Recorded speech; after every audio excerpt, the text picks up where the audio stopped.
इसने कहा सवाल में एक वर्ग का समीकरण दिया हुआ है x square plus Y square equal 4।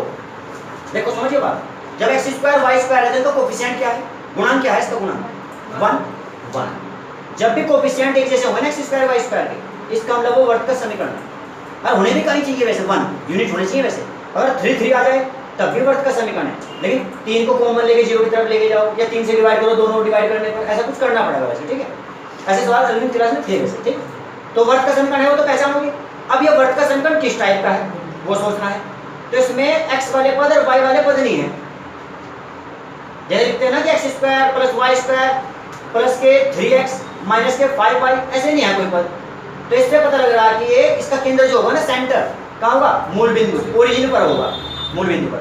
तो जितना हम पढ़ते हैं उतना ही काम भी करना हमें, ज़्यादा नहीं, पूरा नहीं पढ़ना चाहिए क्वेश्चन। अब देखो ध्यान से, हमने पढ़ा कि एक वर्ग का समीकरण यानी वर्ग है और उसका केंद्र मूल बिंदु पर, तो हम एक क्वाड्रेंट बनाएंगे, उस पर मूल बिंदु पर केंद्र रख के एक वर्ग डायग्राम बनाना। सबसे पहले इतना ही जितना पढ़ा, ठीक है, नोट करो, ठीक है, बनाओ और मैं बनाओ। देखो छोड़ो, बोलो, देखो ध्यान दो भाई, सुनो भैया। तो ये वर्ग का समीकरण गिवन ज्ञात है, तो इसमें क्या होगा, केंद्र मूल बिंदु पर, ये डायग्राम बनेगा वर्ग का समीकरण जिसका केंद्र मूल बिंदु पर, त्रिज्या क्या इसकी, रेडियस 2 का स्क्वायर, तो 2 रेडियस इसकी। चलो ये तो हो गया। उसके बाद रेखा का समीकरण देखो, रेखा का समीकरण है x बराबर स्क्वायर रूट 3y यानी कि x बराबर अंडर रूट 3y, रेखा का समीकरण। अब ध्यान समझना, पहले बात समझ लो। देखो अगर हम लिख दें x प्लस वाई और इसके कांस्टेंट ले ले कोई 5 6 7 8 9 10 या c बराबर 0, कोई समीकरण अगर ऐसा मिलेगा तो ऐसे समीकरण में कांस्टेंट वैल्यू होती है क्या, तो ये रेखा कभी भी मूल बिंदु से होकर नहीं जाती, यह रेखा ओरिजिन से कभी भी नहीं जाती। लेकिन जिसमें समीकरण में x और y रह जाएंगे, बस केवल x और y, वो भले y बराबर x बराबर y या x प्लस y बराबर कुछ या x माइनस y बराबर, तो इसमें क्या होगा, इसमें ये रेखा कांस्टेंट तो नहीं है इसमें, तो ये रेखा मूल बिंदु से होकर जाएगी। कहां से जाएगी, मूल बिंदु से होकर जाएगी रेखा है, समझ गए ध्यान से। अब ये रेखा जाए मूल बिंदु से होकर। अब इसमें देखो मूल बिंदु से होकर जाने की 2 केस है, मैं ऐसे भी लेके जा सकता हूँ, ऐसे भी लेके जा सकता हूँ। इसमें से मूल बिंदु से भी जाने के 2 केस है, इसमें देखा है तो, ठीक है। तो मूल बिंदु से लेके जानी है ये रेखा, यहाँ से जो रेखा है कहां से जाएगी, मूल बिंदु से। वर्त ये बनेगा। इसमें काम और करो, इसने ये कहा कि x अक्ष से घिरे क्षेत्रफल को निकालो। जब x अक्ष से निकालना है क्षेत्रफल, तो इसका मतलब y dx काम करेगा। तो सभी को मॉडिफाई किस रूप में करना, y के रूप में। थोड़ा उसे मॉडिफाई भी कर लो, पहले समीकरण को मॉडिफाई करना तब भी कर लो। देखो जब इसे y बराबर बनाओगे तो डायरेक्ट लिखेंगे, पहले x स्क्वायर प्लस का उधर लेके जाओ माइनस का, फिर स्क्वायर रूट करेंगे उसका अंडर रूट हटा देंगे, ठीक है। तो इसे क्या लिख लेंगे हम, y बराबर क्या बनेगा, अंडर रूट, ये 4 जो है 2 का स्क्वायर भी बना सकते हैं वैसे, ये 9 सूत्रों में चला जाएगा, ठीक है। और इक्वेशन से भी हम क्या मान लेंगे, अभी 1 ही रखेंगे, अभी 1 ही रखो इसे, ठीक है। तो ये समीकरण हमारे काम आने वाले इसमें। इसे भी थोड़ा मॉडिफाई कर लो, इसे मॉडिफाई करो, इसे मॉडिफाई में इधर कर रहा, देखो कि उधर रोशनी आ रही होगी, जो चमक सी आ रही होगी गेट की, इधर लेकर आराम से।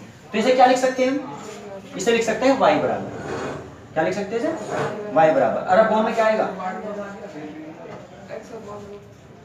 ऐसे लिख सकते हैं इसे। तो हमारे पास अब दोनों समीकरण है 2 ये भी, वो 1 थी 2 समीकरण हो गए, एक ठीक है भाई। अब देखो यहाँ से, चलो ये तो हो गया। अब हमें दोनों से काम लेना, पहले भी डायग्राम बनना जरूरी है। अब ये कहाँ से जाएगी रेखा, ये जाएगी मूल बिंदु से।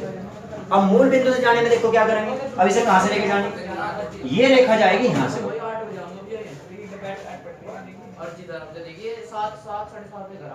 देखो ध्यान समझिए, रेखा कहाँ से जाएगी, ऐसे। तुम कहोगे इस बात का कैसे पता लगा रेखा इस मूल बिंदु से गई, ऐसे भी जा सकती थी।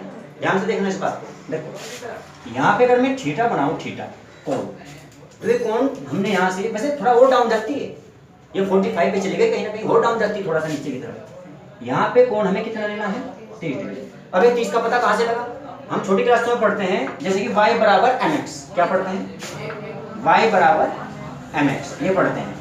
और इससे इसकी कंपेयर कर देंगे हम, तुलना, कंपेयर कर देंगे तुलना। तो यहाँ से हमें पता लगता है कि m बराबर कितना है, m बराबर स्क्वायर 1/√3, और m का एक फॉर्मूला होता है प्रवणता निकालने का, प्रवणता का हो या ढाल का हो या स्लोप का हो, 11वीं क्लास वगैरह में थे, ठीक है। तो इसे हम क्या लिखते हैं, m बराबर tan थीटा, m बराबर tan थीटा। तो m बराबर ये भी है और m बराबर ये भी है, तो बता सकते हो tan थीटा बराबर क्या यूज कर सकते हैं, tan 30। तो इससे हमें ये पता लग गया कि थीटा का मान कितना है। तो ये हमें निकालना नहीं था, मैंने निकाल के दिखा दिया, नहीं तो जरूरत नहीं थी इसे निकालने की, क्योंकि इसका कोई रोल नहीं है। तो सिर्फ हमें समझने की बात है कि वो रेखा कहाँ से जानी, बस वो रेखा ऐसे क्यों नहीं गई, ऐसे ही क्यों गई, समझ गए। वो तो बात बताने वाली बात है, नहीं तो इसकी कोई जरूरत नहीं थी। मूल बिंदु रेखा गुजारनी थी, बस हमें इस बात को माइंड में समझना था, बस ये काम करने की आवश्यकता नहीं थी, पर नोट कर लेना फिर भी वैसा, ठीक है। जब कर लिया तो अब बात है कि हमें क्षेत्रफल कहाँ तक का निकालना। तो देखो यहाँ से क्या करेंगे, हमें अब तक सुनो, जितने भी सवाल तुमने किए ना वो सिंगल वक्र था। क्या था, सिंगल वक्र, एक कर्व, यानी कि या तो कह लो सरल रेखा या कह लो वर्त या कुछ भी, परवलय, परवलय। कितनी रेखा थी उन सभी सवालों में, लेकिन अब डबल है, एक तो वर्त का समीकरण और एक रेखा का समीकरण, तो इन्हें इंटरसेक्ट भी कराना पड़ेगा, प्रत्येक बिंदु भी निकालना पड़ेगा। और प्रत्येक बिंदु देखो ध्यान से कहाँ इंटरसेक्ट कर रहे हैं एक दूसरे को, ध्यान से देखना। देखो मूल बिंदु जाने वाली रेखा गई क्या वहां से, ये सर्कल भी गया क्या वहां से, रेड कलर का, दोनों को देना वहां से। तो यहां से हम क्या करेंगे, एक लंब डालना है प्रत्येक बिंदु पे से, एक लंब डालना प्रत्येक बिंदु पे से, ठीक है। देखो ध्यान से, लंब डाल दिया, ठीक है।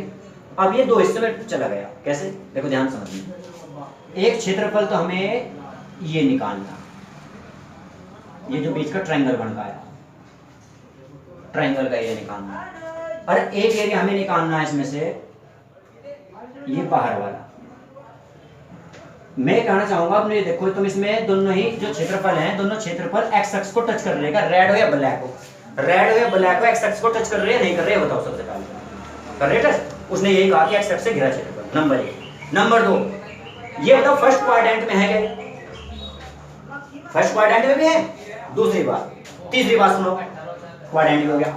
अब ये बताओ जो इधर वाला एरिया है रेड कलर का, उसे हम देखो उसे 3 बार देंगे। नंबर 1, एक्स एक्स कवर कर रहा हो, एक्स एक्स को, ऊपर की लाइन को भी कर रहा है, शेड को, जो ये लाइन गई से शेड कर रहा हो, टच कर रहा है, उसे टच करना भी चाहिए, क्योंकि इससे भी तो कहा उसने घिरा हुआ है इस रेखा से, मूल बिंदु जाने वाली रेखा से भी तो घिरा का वो कर रहा है, वो रेड वाला का है ना, रेड वाला। अब बात कर लो ब्लैक वाले की, ब्लैक वाला बताओ एक्स एक्स को टच कर रहा है, ग्रीन लाइन को ही चल कर रहा हो टच, लेकिन साथ ही साथ ये बताओ ब्लैक वाला बाहर की रेड लाइन के कर्व को भी कर रहा है टच, वो जो घूम के जा रही हो, क्योंकि उसने ये भी कहा कि वर्त को भी तो टच करता है, वो किसे करता है टच, वर्त को। तो सभी को टच इस तरह कर रहे हैं। अब तुम कहोगे तो हिस्सों में क्यों बांटा है, इसे डबल लिमिट के हिसाब से लेकर चलेंगे सवाल। देखो कैसे, एक तो इसका प्रत्येक बिंदु निकालना हमें, जिससे हमें उसका पता लगेगा बिंदु कहाँ कहाँ के लेने। जैसे कि वैसे तो पता है कि इसे तो क्या बोलेंगे हम यहाँ, ओ ओरिजिन 0 0 मूल बिंदु पे, यहाँ नाम इन्हें कुछ दे देंगे, जैसे कि ऊपर का नाम क्या दे देंगे, यहाँ ए नाम दे देंगे, शिफ्ट ए नाम देंगे, और यहाँ क्या रखा हुआ सी नाम देंगे, ठीक है। और यहाँ भी है एक बिंदु ये, इसे नाम क्या देंगे, ऐसे देंगे उस नाम से, ठीक है, कहीं से तोड़ना पड़ेगा। तो एक प्रत्येक बिंदु में यहाँ साइड में निकालता, इन दोनों का प्रत्येक बिंदु, ध्यान से देखिए, दोनों का प्रत्येक बिंदु देखो, ये वैल्यू यहाँ पुट कर दो, समझिए ध्यान से, ये वैल्यू इसमें रख दो मान, या भाई y का मान यहाँ से डायरेक्ट निकल जाएगा, यहाँ फायदा रहेगा। x का मान ये लिख रहा, मैंने x का मान इस पे रख दिया, तो देखो क्या बनेगा, वैसे लिख देना यहाँ फ्रॉम इक्वेशन 1 एंड 2, समीकरण 1 व 2 से, ठीक है, फ्रॉम इक्वेशन 1 एंड 2, ठीक है भाई, ये अपना थोड़ा सा लिख लेना।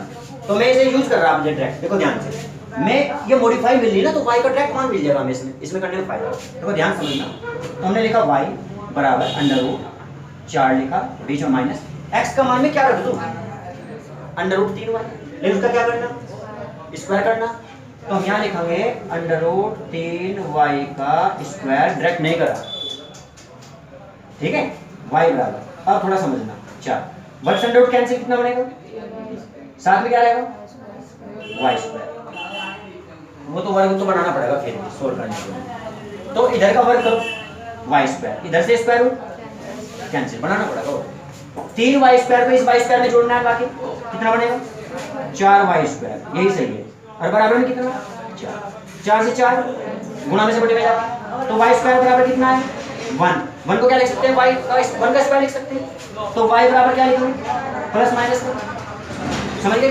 लेकिन ये वन कब आया, कब आया है, जब x का मान √3 था। क्या था x का मान, √3y, सॉरी।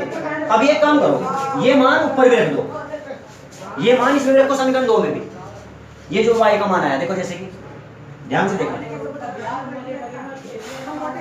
y का मान प्लस का मान रखना है इसमें पहले, y बराबर 1, y बराबर -1, दोनों से काम लेता हूं, समझना ध्यान से। तो y बराबर जब मैं 1 रखूंगा इसमें इक्वेशन 2 में, तो क्या बनेगा, x बराबर, लेकिन जैसे मैंने इसमें काम किया ना, तो इसमें एक बात लिखनी तुम्हें, फ्रॉम इक्वेशन 2, समीकरण 2 से काम कर रहे हैं, क्या लिखोगे, समीकरण 2 से, ये मान कहाँ रखा जा रहा है, फ्रॉम इक्वेशन 2 में आसपास। एक बात हो, अब y बराबर -1 भी दिख रहा है, मैं से यूज नहीं करने का, पर कारण सुन लो, क्यों कारण सुनना, क्योंकि first quadrant according to question, इसने प्रश्न अनुसार क्वेश्चन के अंदर ये कहा गया कि ये कहा गया कि क्या है, फर्स्ट चतुर्थांश है। अगर मैंने माइनस यूज कर लिया, बता सकते हो अगर y माइनस का मिलेगा तो कहाँ मिलेगा, अरे प्रथम चतुर्थांश में तो पॉजिटिव होते हैं, x भी प्लस का y प्लस का, समझ गए होंगे पास, तो जरूरत तो नहीं है मुझे उसे निकालने की, निकल जाता मान वो। जब y का मान -1 रखेंगे तो ये माइनस के √3 में गुणा माइनस का √3 होगा, तो क्या बढ़ेगा, माइनस माइनस। अरे तुम्हें दिखाता भी हूं मैं, मूल बिंदु से जाने वाली रेखा, ध्यान करो, तीसरे क्वाड्रेंट से गुजर जा रही है, तीसरे क्वाड्रेंट गुजर रही, तीसरे क्वाड्रेंट से जा रही हो, और देखो प्रतिच्छेद बिंदु, बताओ इसने यहाँ से प्रतिच्छेद नहीं करा क्या, प्रतिच्छेद तो यहाँ भी करा इसने, लेकिन ये तो माइनस वाले पॉइंट है, हमें आवश्यकता भी नहीं इसकी, क्षेत्रफल से क्या संबंध है इसका, इधर का उधर का मतलब था, क्लियर होगी बात ये। तो हमें प्रतिच्छेद बिंदु मिल चुके, उसे नाम हमने ये दे रखा, देखो ध्यान से, क्या नाम दे रखा, a, तो हम लिखेंगे यहाँ a कितना आया, x का मान तो √3 है, तो y का मान +1 लिया गया, मान आ गया। अब देखो इसका फायदा क्या लेना है, हम y यूज भी नहीं करने गए, 1 का इस्तेमाल करना ही नहीं, हमें तो x का इस्तेमाल करना। देखो कैसे, हम लिमिट किसकी लेकर चलेंगे, तुम्हें यूज क्या करना है, इसने कहा x अक्ष से घिरे क्षेत्रफल को ज्ञात करो, यानी कि y dx, और जब dx होता है तो लिमिट कौन सी चलेगी, x वाली लिमिट चलेगी, x से मतलब है, पर ये निकालना क्यों गया उसका कारण समझना। अब देखो ध्यान से, यहाँ ध्यान देना, मैंने यहाँ लिखा √3 और 1, प्रतिच्छेद बिंदु निकाल कर आया, ठीक है, ये कहीं ना कहीं अलग अलग काम है, थोड़ा स्टेप अलग है, सवाल से हटके हो रहा काम थोड़ा सा।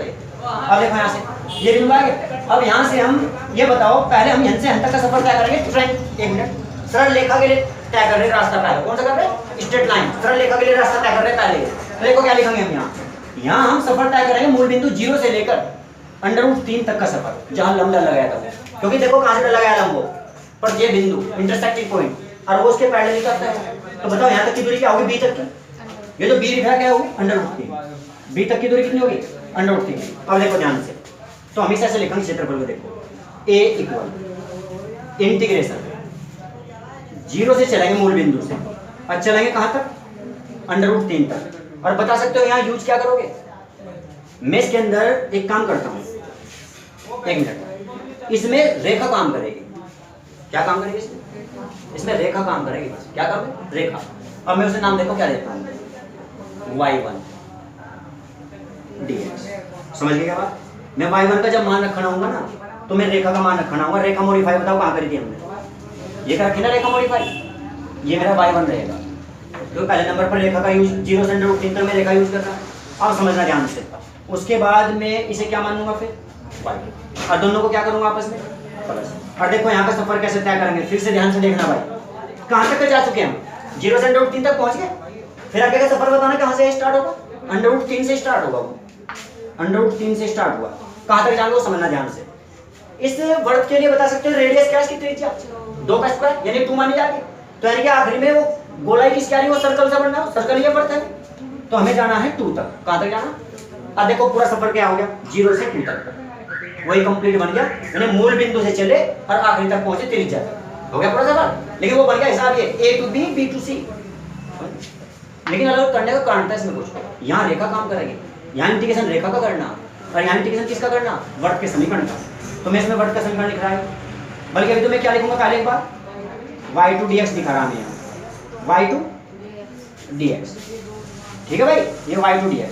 अब इसमें मान रखना है यहाँ से a इंटीग्रेशन y1 का मान देखो क्या रखना है 1/√3। तो इसमें एक काम कर लो 1/√3 कांस्टेंट है तो उसे बाहर ले लो, इंटीग्रेशन का मार्क लगाओ, अंदर क्या लिखो यहाँ से x और साथ में क्या लिखो dx। यहाँ तक सही है, लिमिट लिख दो। ठीक है, और ये x